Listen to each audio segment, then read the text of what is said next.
Welcome one more day to Space and Harmony. Today I'm going to give you very interesting keys on how to work on the unconscious and subconscious with the full mindfulness, planting the seeds of luminous life and blocking certain unconscious systems of beliefs, planting the vital impressions that trigger healing and harmonious actions, because this is the only way of manifesting the abundance and success that corresponds to us as beings of primordial life.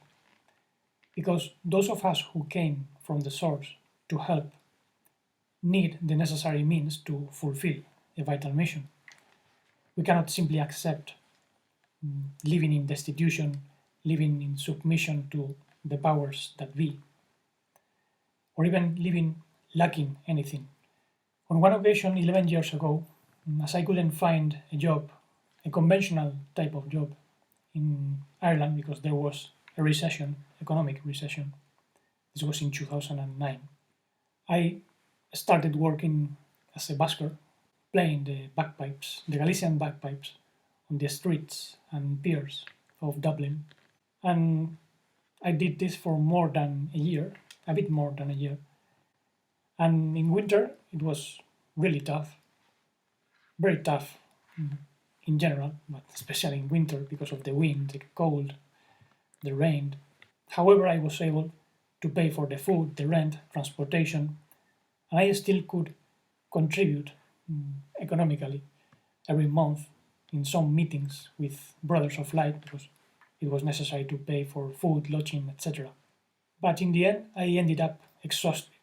It's true that it also made me more aware that I had to unfold my full potential to be a light for the world, be a light to others, not accepting the conditions that society imposes to us.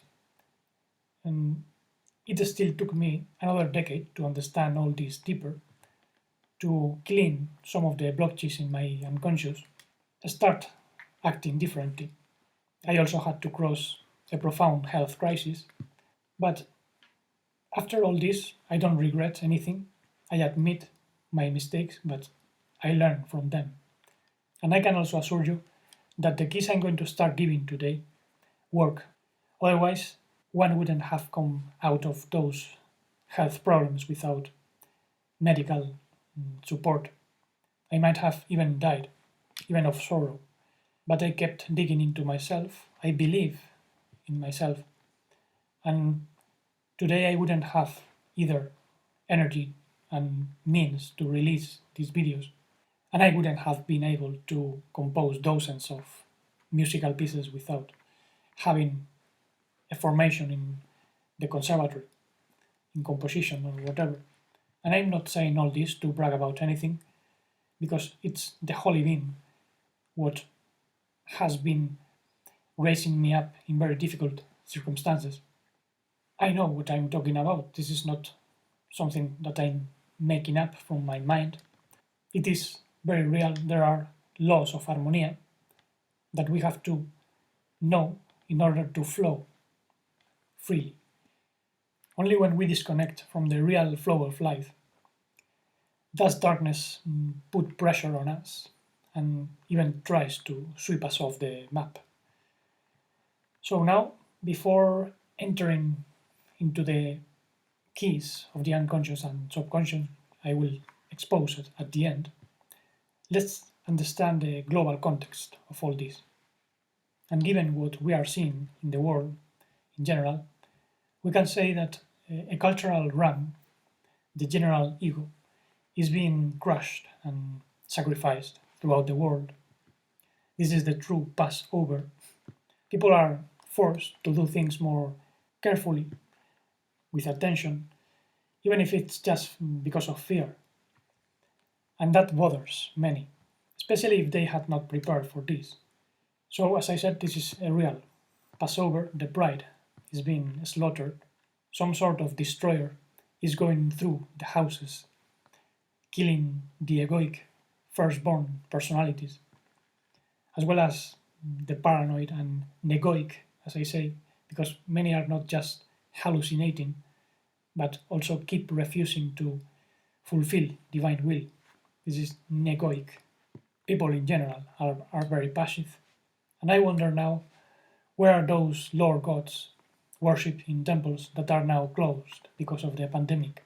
And when I say temples, I don't just mean churches, synagogues, mosques, but also stadiums of soccer, basketball, rugby, theaters, cinemas. All those are closed.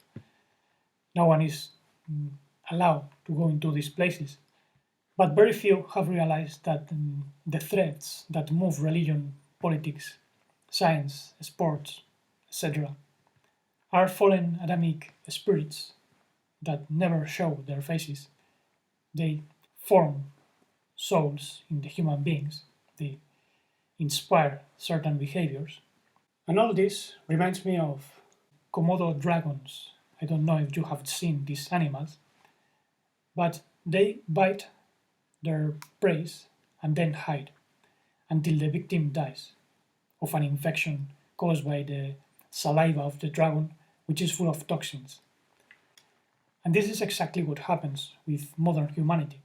Humanity has been poisoned with viruses which are deeper than anything biological. They are more psychological and spiritual. And today I'm going to expose a little bit that toxic saliva which is poisoning our subconscious and unconscious. And we are going to see how to take that out. And let's realize how the ram attacks just as the accusations and hatred of personal egos. The ego is shaped in society in a very specific way. The experience of great darkness is something that can be cultivated. Actually, in our society, everyone is indoctrinated to feel submissive, unreflective, poor, weak, sick, with fear. And all that leads many to attack as adversaries in the scope of politics, religion, sport, even within the family or among friends, and even spiritual brothers and sisters, something which is even more sad. Because even many of those who claim to be beings of loving light let themselves be carried away by their inner garbage, which has not been burned up, and obviously its heaviness drags them down. However, it's necessary to forgive 70 times 7, as the Master said. Now, this reactive nature in humanity is basically the energy of the flesh, basar in Hebrew. And that's not divine, because the flesh is the fruit of material constraint, whereas true love does not constrain. On the contrary, it sublimates, it liberates. However, there are those who say this world has been made by a benevolent creator, but even the word benevolent is telling otherwise. Be an evil entity. Later on, you'll see some other curious expression. And now notice how this carnal energy is the food of the god of this world, which is not a single entity, but a group of intelligences that rule matter as a dense state.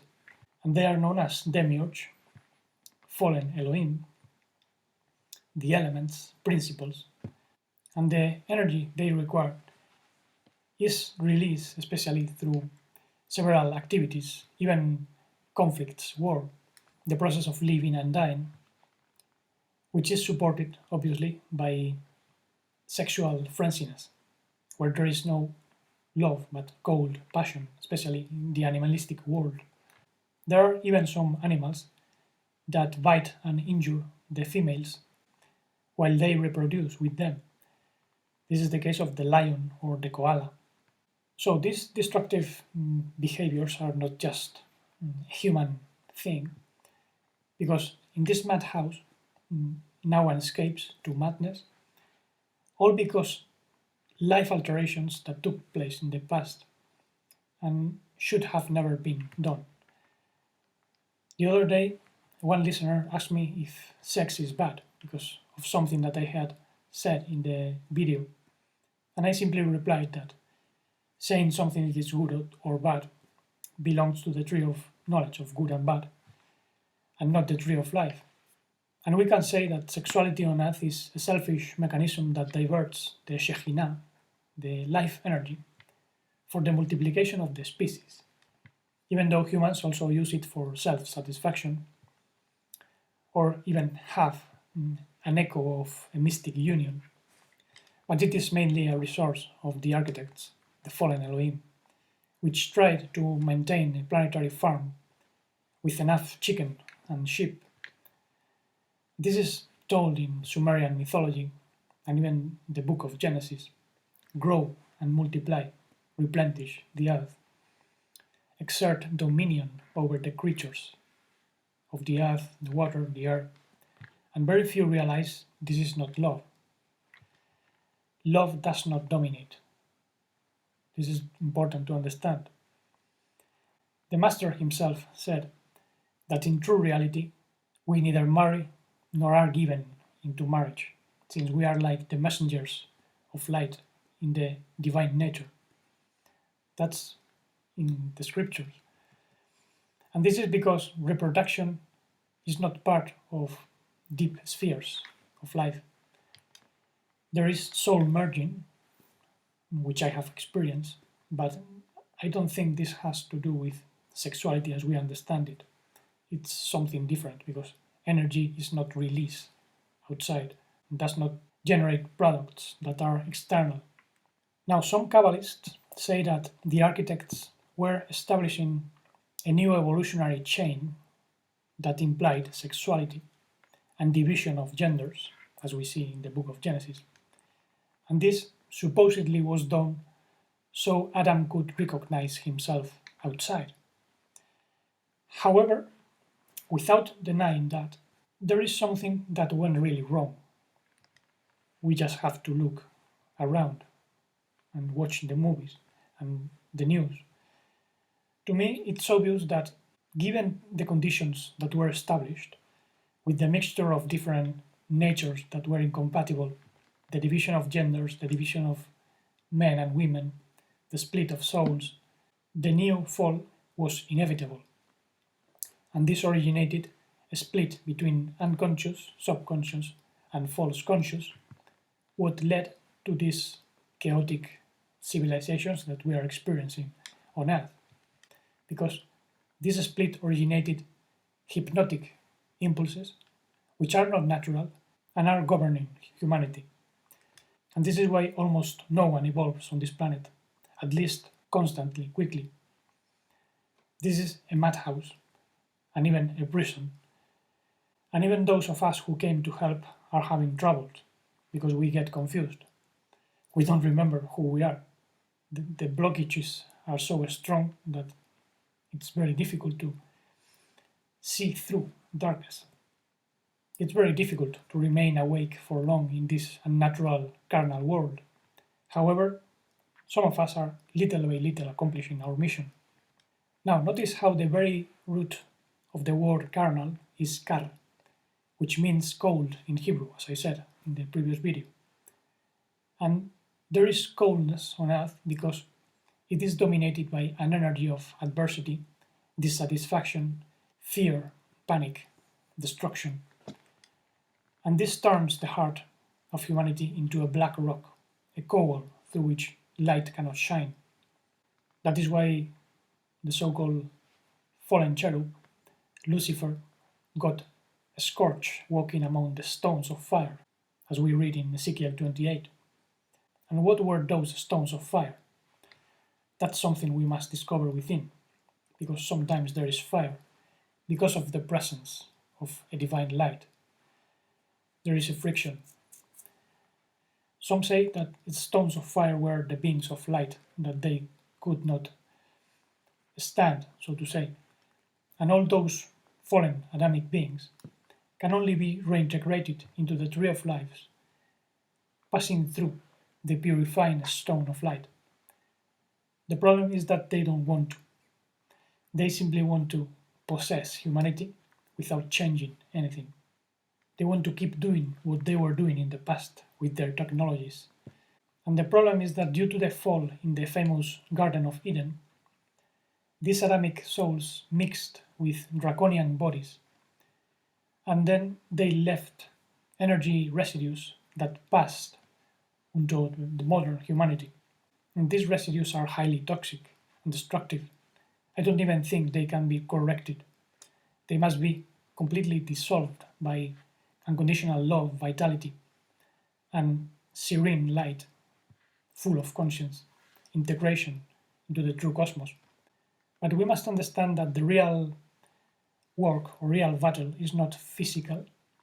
The chaos, pain, suffering, and restlessness that we are feeling here on Earth are the result of an act of sabotage and piracy that is taking place in the collective unconscious, as well as the personal unconscious, which is comprised of memories that we have forgotten, conditions that were established in the past, and some other energies that are conditioning our existence, influencing our body subconscious, all of which reflect the battle, the struggle, in the form of the dragon's fire, which are all those nerves, passions, negative emotions, including restlessness and fear. And this is why even our divine soul becomes sad. There is no connection with true life because of those impulses which are not natural. And then this distance from ourselves brings sorrowful emotions. So something is stealing our vital energy, and that's the crown of life, because it wants to sit on our throne of life. It wants to replace our holy I amness. And the saddest thing of all is that we are indoctrinated to accept all this as something good, in submission.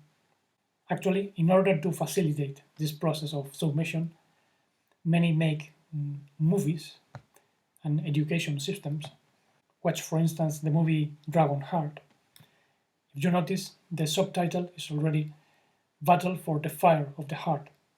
So someone is trying to make look good something that is completely Luciferic.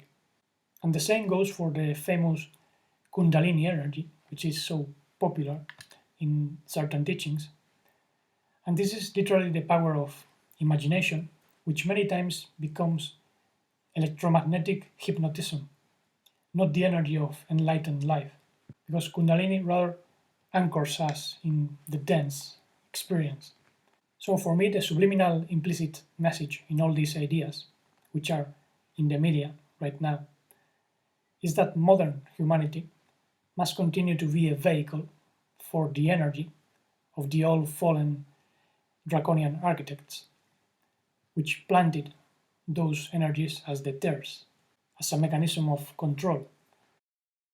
So through humanity, they want to populate and dominate the Earth on a 3D level, exploiting all their resources until the Earth is completely destroyed, as it happened to planet Mars, which was inhabited by Adamic beings. So it is important to understand that fallen psychic entities do everything possible in order to survive at the expense of life energy, which is very much like a jewel. And when divine conscience shines through this jewel, which is the life of energy, the full potential of life shines, and it frees us from the hypnotic action of draconic energies. It actually scorches all pride and also transforms by means of an alchemical fire that leads us to real love, real amor. On the contrary, when life mixes up with the false, it becomes the fire of agony. And we see all this mirrored in ancient languages and myths. The words and roots kor and kur were associated to the dragon in Sumeria, and we find them in corpus, body in Latin, Kurdistan, which is an area of Asia, Central Asia, where fallen angels were worshipped. Then we have corona, which means crown in Spanish, and crowns are associated in royal lineages with dragons, all because the souls that became draconian steal the will of people, and they do it by buying the heart, which is where the fire of life resides, the only force that can blend mind and body. That's why true will resides in the heart, not in the mind or the body. Actually, in some languages of Central Asia, Kor also means fire. And not by chance, it has always been said that dragons spit fire, and that they are horned with horns. And to me, all this speaks of accusing and bellicose tongues that have generated war and confusion all over, including our lives. However, at the same time, the words and languages of confusion reveal their truth. Even the word dragon contains expressions such as agon, which in Greek means strife, nightmare, night sickness. And curiously, agon is contained in agony. And when we read it backwards, we get Noga, which in Hebrew means Venus, the planet Venus, the symbol of sensual passion, the Venusian impulses. Therefore, the mixture of submission, fear, agony, and passion comes from the dragons in the past, and they govern with a false crown and also a smoke screen because they want to hide something, something very dark, which is energy supply for them because they cannot live without humanity, and also planetary control. They need to keep humanity as a reservoir of energy. And as I said in the previous video, the crown of self-government, the will to donate love and life, is precisely what modern humanity has lost by putting herself under the false crown of old draconian personalities, as well as the loss of fallen architects that inspire those draconian personalities in turn. Actually, the lawful conditions established by architects led to the fall, and thus the first humanity was cut from the tree of life. And I'm not making this up, this is in many myths. Even the Greeks spoke of the draconian laws in politics.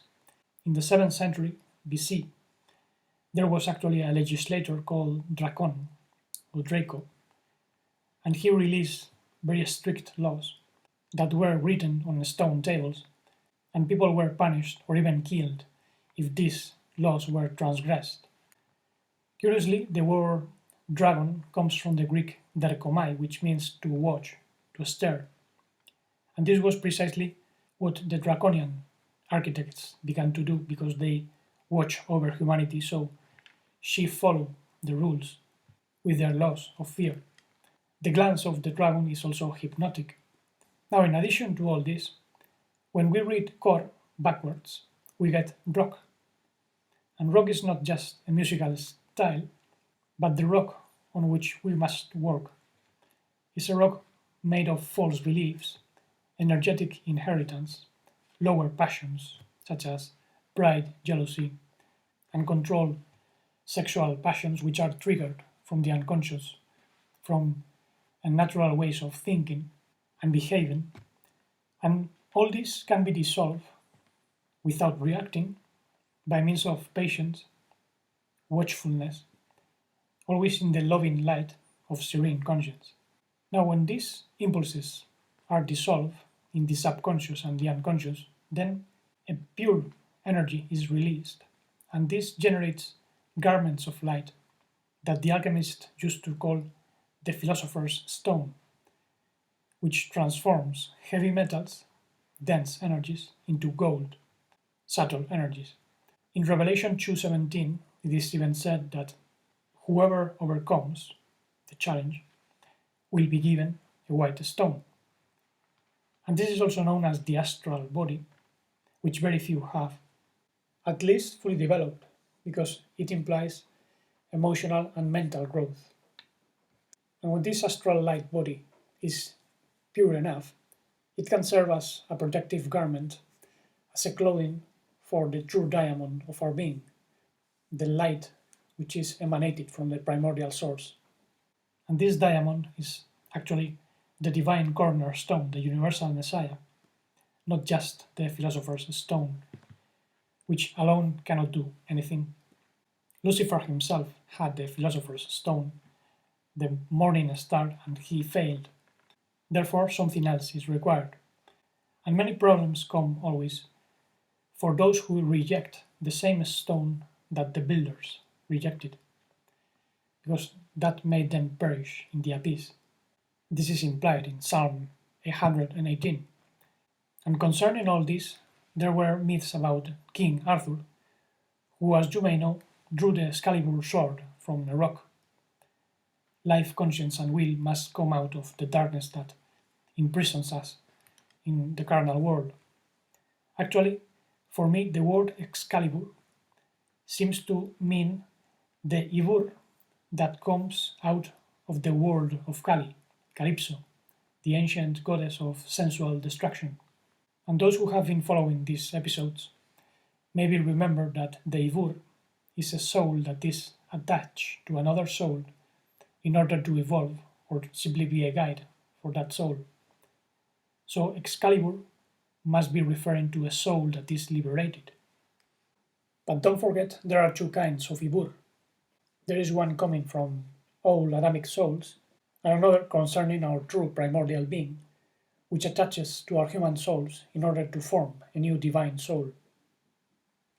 And King Arthur was said to be the successor of Usher Pendragon, which to me sounds like Ben Dragon.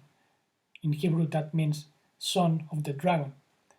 And this sounds very much like the first Adam versus the last Adam, as Apostle Paul put it in 1 Corinthians 15.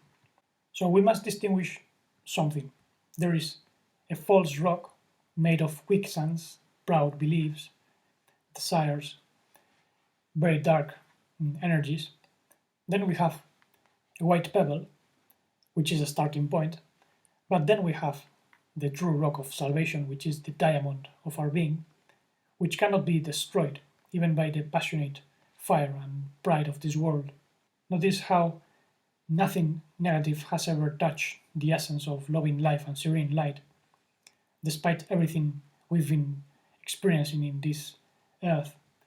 As beings of light, we have been marginalized, tortured. Many have stolen our ideas to make religions.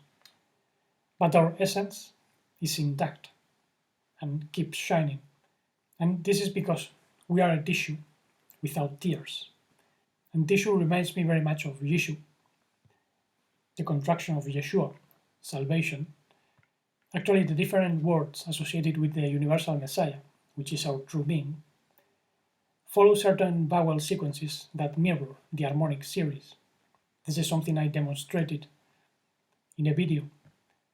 So even true divine essence is in the structure of sound. But I'm not adopting a creationist viewpoint. Actually, later on I'll show you a very interesting meaning behind the word creation, which is not what many think. Almost everyone interpreted creation upside down, especially in religion and the artistic world. But let us first realize that language is the essence of mental viruses that lead us to believe blindly, to ignore, to fear, to hate, to create chaos, meaninglessness, and those spells of consciousness lead to madness, poverty, disease, and it's precisely this meaninglessness what makes us behave in ways that are not harmonious, and all this as a whole is a spell of consciousness that leads us to madness, poverty, sickness, and finally, death. And many of those who claim to be working for humanity are really working for the adversary, promoting this spell of consciousness. So the most important task to be performed is to stop making short circuits, to stop breaking the tissue, eliminating the sense of lack, self-devaluation, disease. And this requires sowing something different in the subconscious and unconscious, activating what springs from the unconscious, where primordial seeds were sown. And if you notice, this is much deeper than the popular secret, the law of attraction, which many seem to be using nowadays. Many speak of attracting abundance by visualizing and removing unconscious obstacles, by making affirmations, manifesting the object of desires, However, many of those who practice these things keep feeding on reptile food. They are still intoxicated with something, certain egotistic, proud attitudes. Hardly anyone realizes that people constantly attract what they are made to see, think, feel, and do. We always attract in accord to a certain pattern.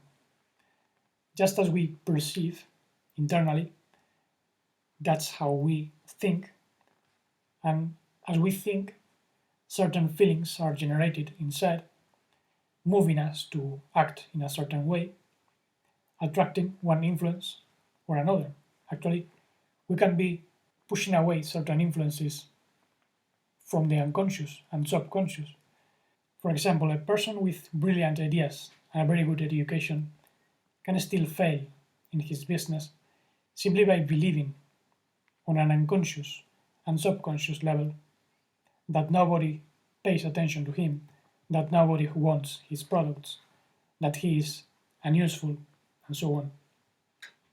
When I started this channel, close people to me said that this was shit, and others said me that this channel was not going to thrive unless I move it through social networks. And despite some criticism was painful to me at the time, I never stopped doing what I'm doing. I trusted myself. I never advertised this or tried to make it commercial. And however, here you are listening from all parts of the world. Several people write to me from the US, South America, Spain, and other parts of the world, saying that the light is reaching their heart, even their families. And this to me makes me feel I'm fulfilling the mission for which I came.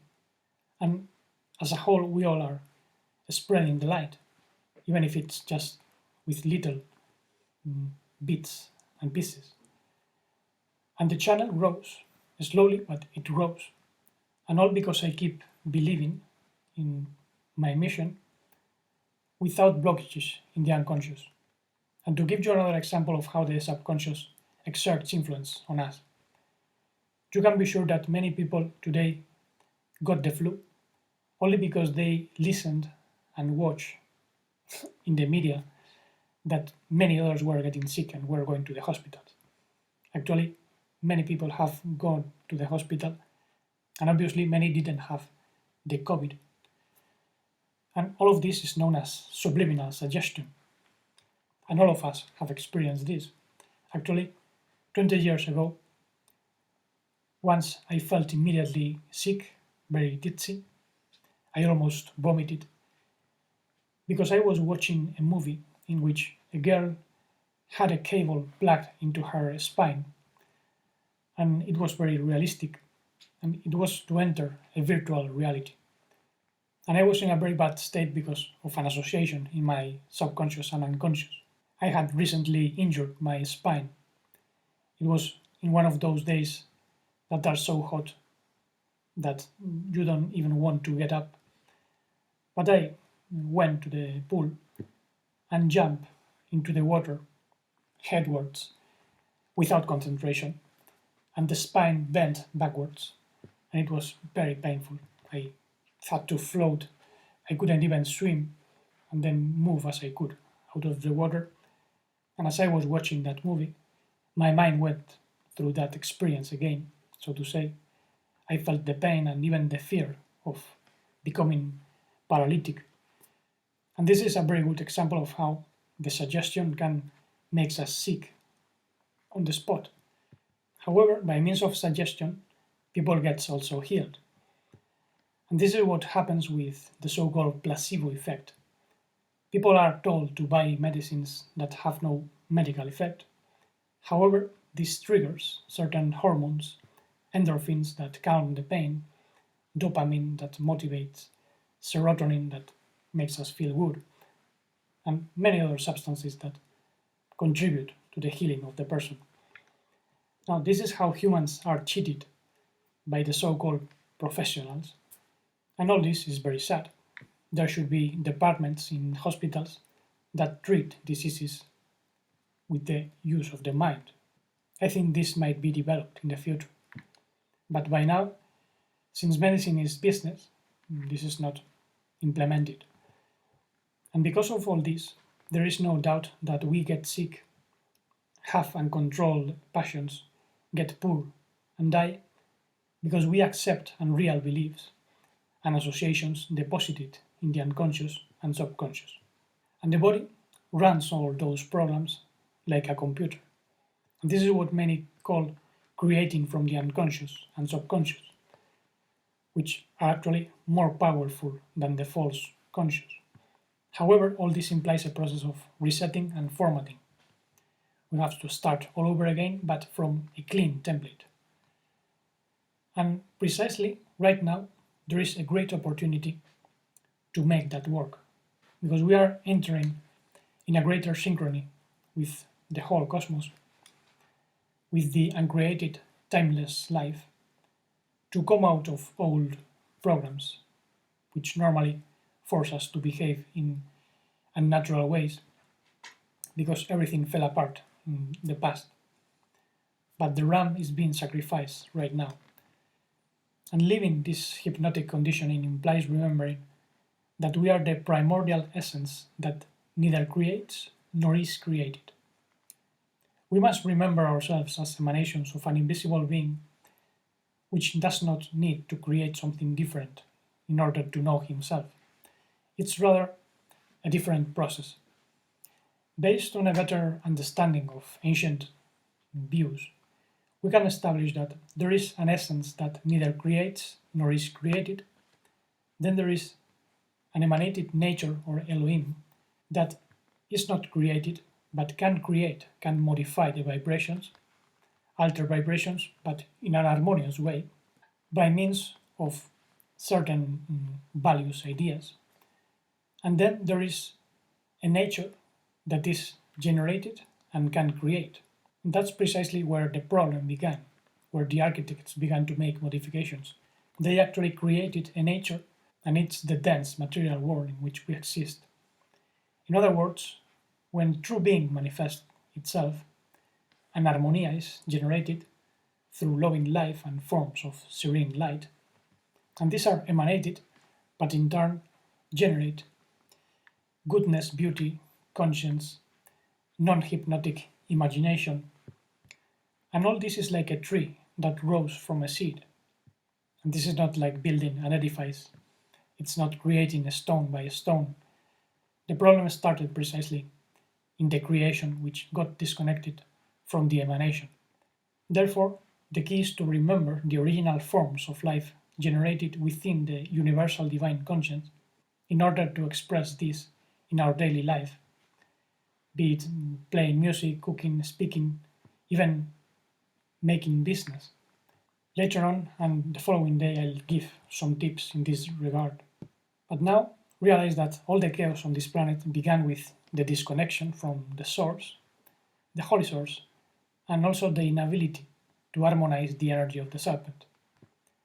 And this caused some creatures to fall into a deep sleep of consciousness, and they in turn distorted the perception of biological creatures which they designed, and then they began to release energy as food. They began to see the world upside down. This is why it was said that Adam was put to sleep, and after falling, it became food for the serpent. This is said in Genesis 3, "You shall eat from the dust of Adamah." Now, this distortion of perception is what brought fear and subliminal languages, which became Babel, confusion. And notice how, if you read the word fear, this can be also an anagram of false reality appearing real. And reality appears real because of the unconscious use of fractal language that conditions our perception. And this seems to be behind the expressions abra kadabra, which in Aramaic means I create as I speak. But this is not referring to the silent primordial verb, the emanation which came from the primordial source. The creative word is something that came later. And as soon as something is created or modified, it can be distorted, destroyed. This is why in India teachings speak of Brahma, the creative mind, Shiva, the destroying force, and Vishnu, the one who preserves that which is positive.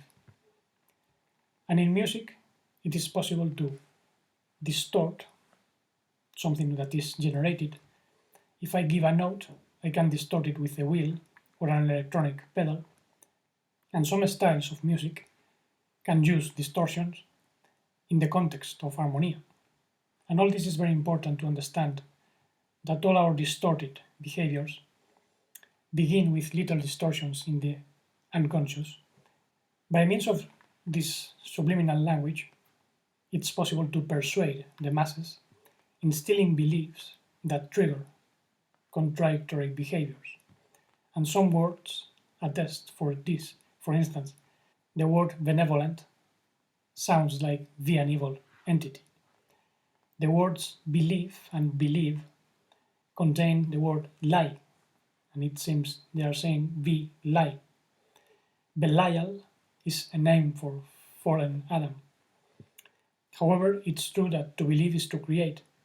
There are actually some researchers, like the biologist Bruce Lipton, who say that beliefs shape the biological world and it's possible to heal with them. So look around and you'll know what kind of lies are operating from the unconscious. Another example is behave, which sounds like hives, be receptacles of some energies. And by the way, hives is a type of skin inflammation. AIDS is also known as HIV. There seems to be a connection between all this. And then we have a very horrible word, which is harmony, even used by musicians that should be noticing there is something very dissonant here, because it contains the word harm, to harm, harmony, harm. How is it possible that even a musician cannot notice that? So I prefer to say armonia or harmony. It comes from the Greek harmonia, and this is why in Spanish we say armonía. And another example would be create and cremate, which contain the root kar, the cold energy that I explained. Kar means cold in Hebrew, and I don't like the word creation because it also sounds like kra, kuf resh ain in Hebrew, which means to tear apart. And in case you wonder why I use Hebrew language a lot, it's because it preserves some of the ancient essence of the language. Hebrew actually contains some of the essence of a more ancient cosmic language, which is based on vibrations of the cosmos. This has been proven.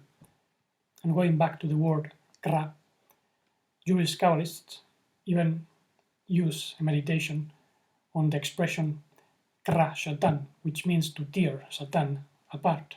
However, many don't seem to understand that what really turns apart the adversary is a loving light, not a meditation on letters. If there is no connection with the true loving heart, meditating on Hebrew letters is useless. So the conclusion of all this is that we rather must uncreate and not create. By dissolving the knots in the unconscious and subconscious, then we allow something deeper to manifest, to flow through us. And we don't have to worry about creating anything. What we need will manifest. And notice now how even psychologists speak of reality and consciousness when human perception is usually false and unconscious. Everything we perceive with the five senses is conditioned by memories and associations.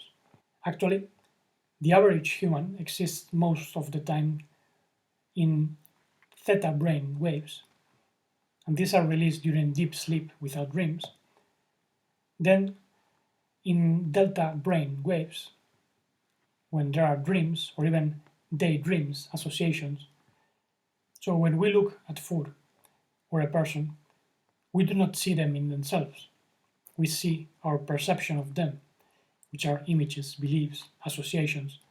Therefore, we never judge people as they are, but only our image of themselves.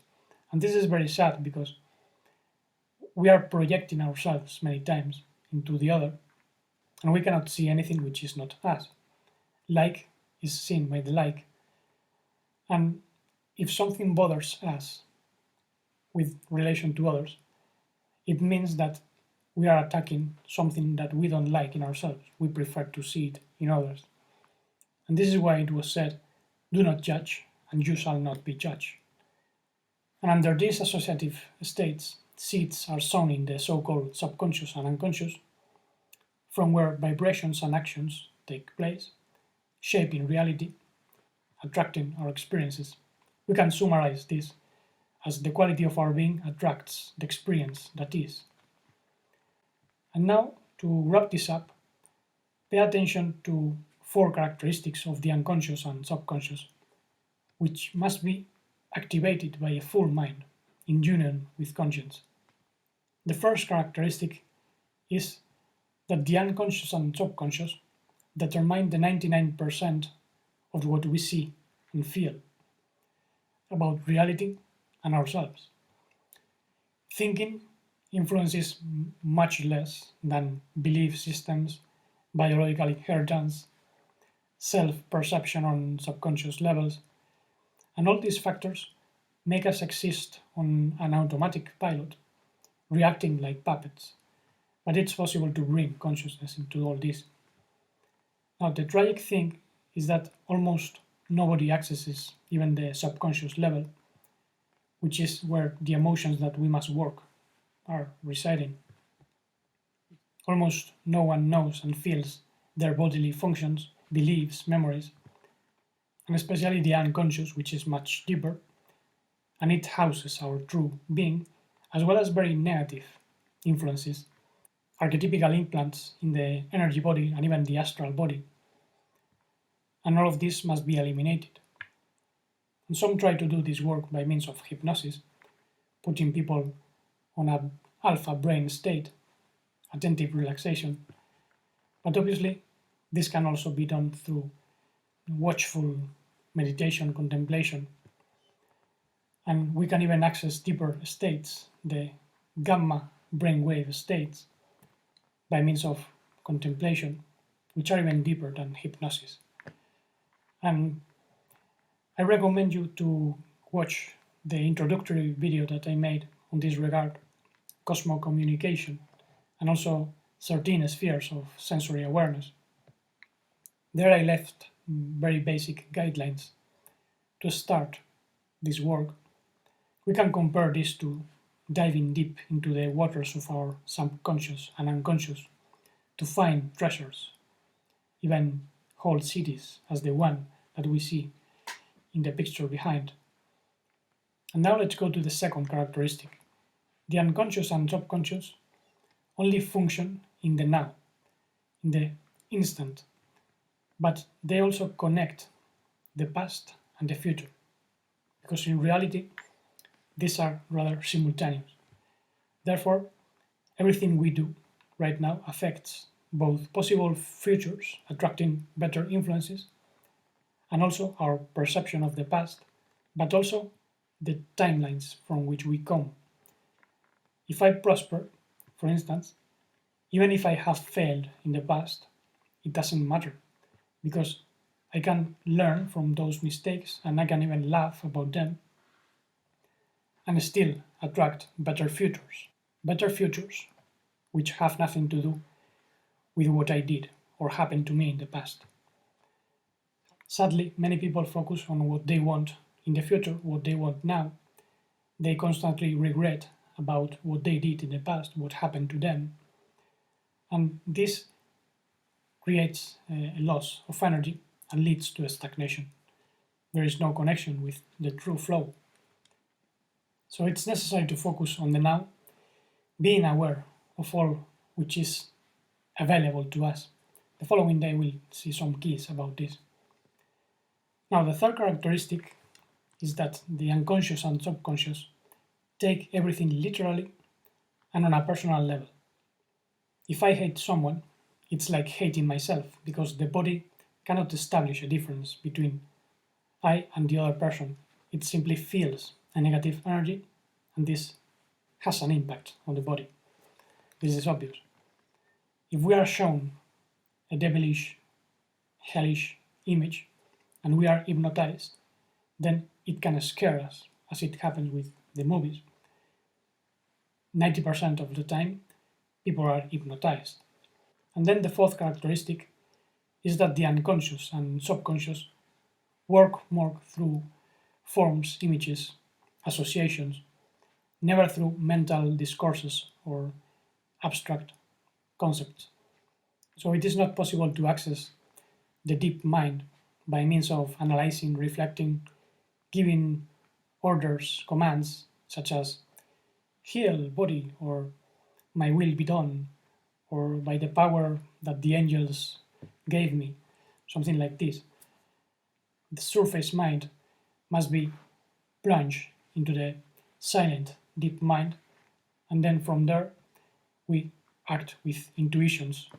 We can even be praying 24 hours a day for something because we deposit something in the heart and we don't have to worry about it. Our true being does it. The following day I'll give more keys about all this because I'm going to be speaking about 7 steps to connect with the unconscious and subconscious and thus generate positive results, attract better influences, and so on. So don't miss it. And for now, thank you very much for listening with attention. I hope this was helpful. Please support the channel by clicking the thumbs up. Write your comments and questions if you wish. I leave links below in case you want more information or to contribute with a PayPal donation to keep this channel more alive. And as always, blessings of true unconditional love and modified life, integral conscience, and blissful serenity.